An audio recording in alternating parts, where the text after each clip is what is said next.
So we're in the process of looking for a fast family home, and I thought I would do a story time about my first house and the process of everything. So if you want to know about my experience and maybe you can get some wisdom from it, then yeah, stick around. And yeah, please comment, like, subscribe, and thank you for being here.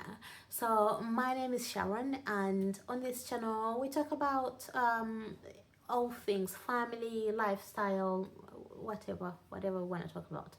So I bought my first house. I was single at the time, and I was just over 30 when I bought my first house.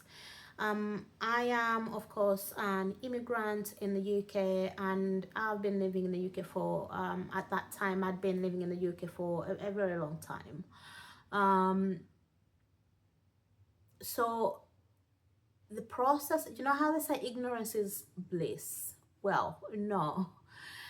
Ignorance is not bliss when it comes to important things that involve money, things like investing or how how money works or how to grow your money, how to buy a house. Ignorance is not bliss. Ignorance is costly.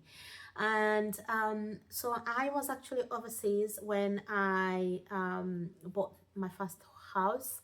I was based overseas for work, and I didn't even have much idea about anything. I just thought, yeah, do you know what? I should buy a house. Should buy a house. Should get on the property ladder. You know that famous British thing, get on the property ladder.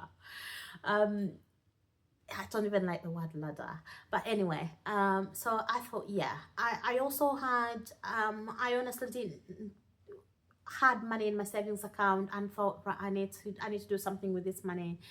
So I was like, right, let's get on the property ladder. So then anyway, did a little bit of research, had no thought into thinking I want to live here. I knew that I didn't want London because I couldn't afford it, the prices were too high. So I thought up north is more affordable, and that's what I did. So bought my first house in Sheffield. Just randomly, just random search, a little bit of a Google search. I wish there was a video like this that I could have watched to tell me information. And I'm gonna do a comprehensive video of actually buying your first house in 2025 and all the steps. So watch out for that one. So anyway, decided, and I didn't even have an idea in mind of did I want a new build, did I want an older house. The only thing I knew was that I wanted one that didn't have required very little maintenance, didn't have to do any DIY or anything like that, because obviously I was based overseas at the time. So I didn't want anything, and I'm not someone that really enjoys refurb projects and stuff like that. Maybe down the line I will get involved in them, but at that point I really didn't want them.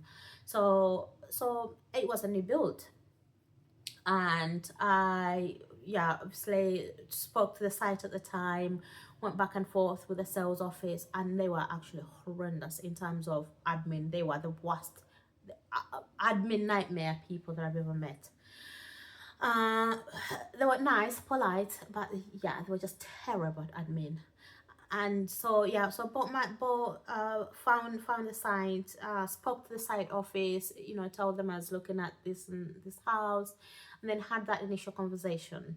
And that's how typically how it goes. If you find one, if you already know what you can afford. If you don't know what you can afford, what you would do is you speak to more a financial advisor, and you get an agreement in principle, and that is a document that shows you that you can borrow up to this much.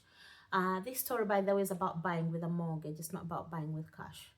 So so went back and forth, yeah, expressed my interest, and they then put me in touch with a financial advisor to get the ball rolling, which I did. Spoke to the financial advisor, started things moving, and that was the process. So I basically, they kind of selected the plot for me because I wasn't there.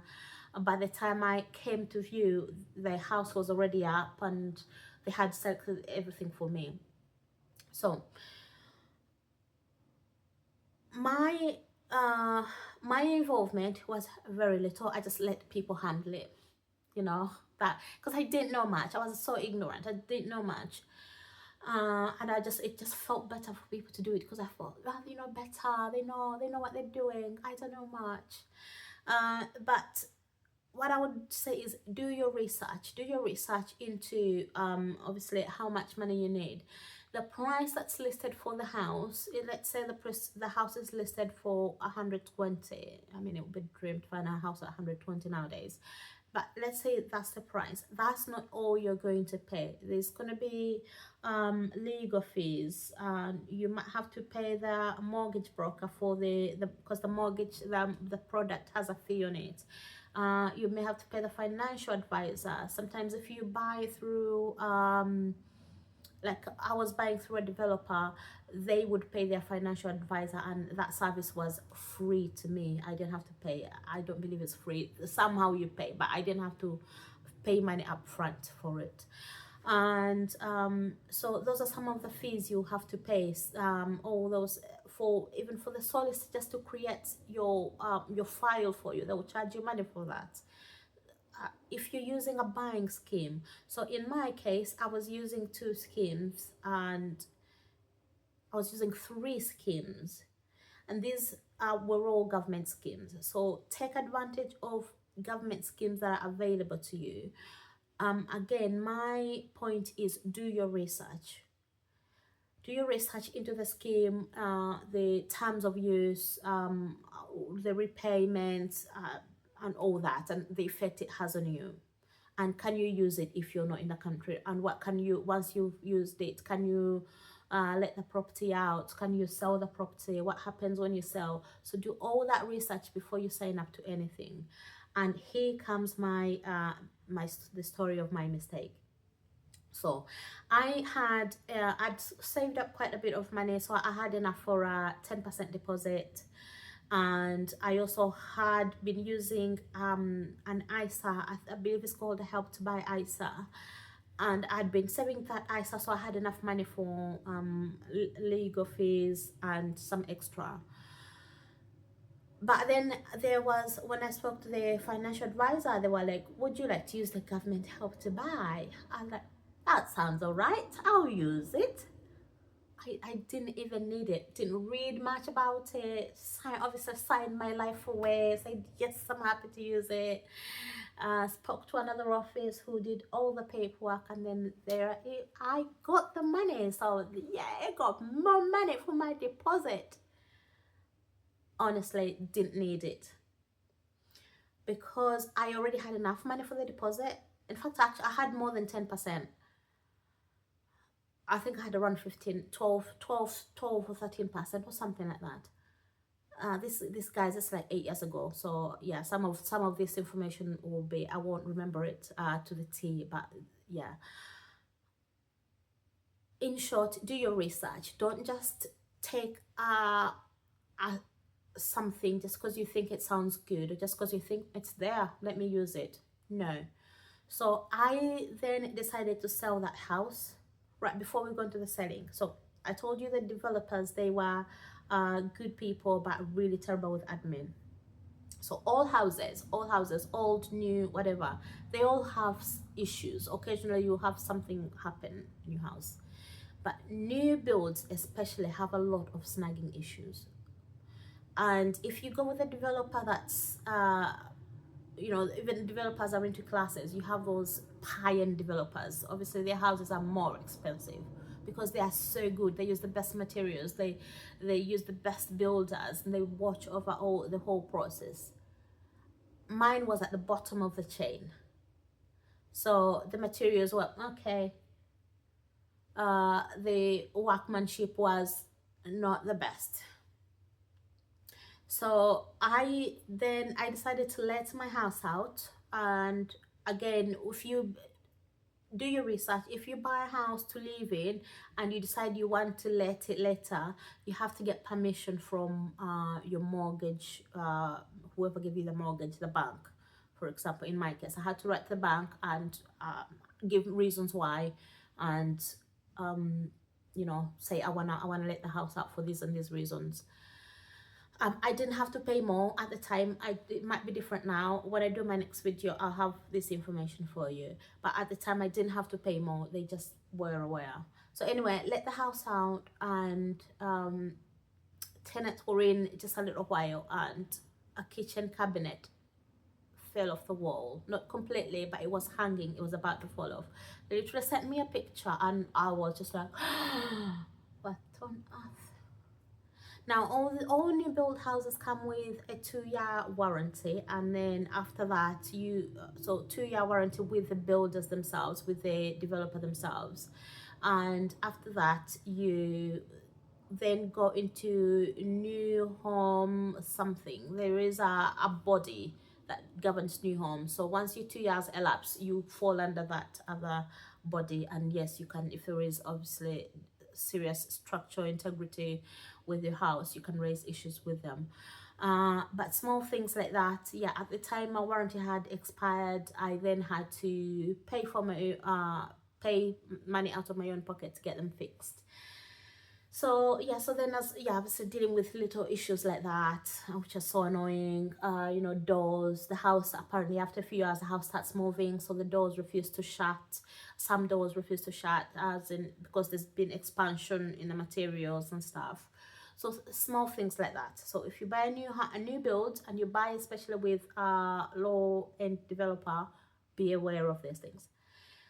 So anyway, came time for me to sell the house.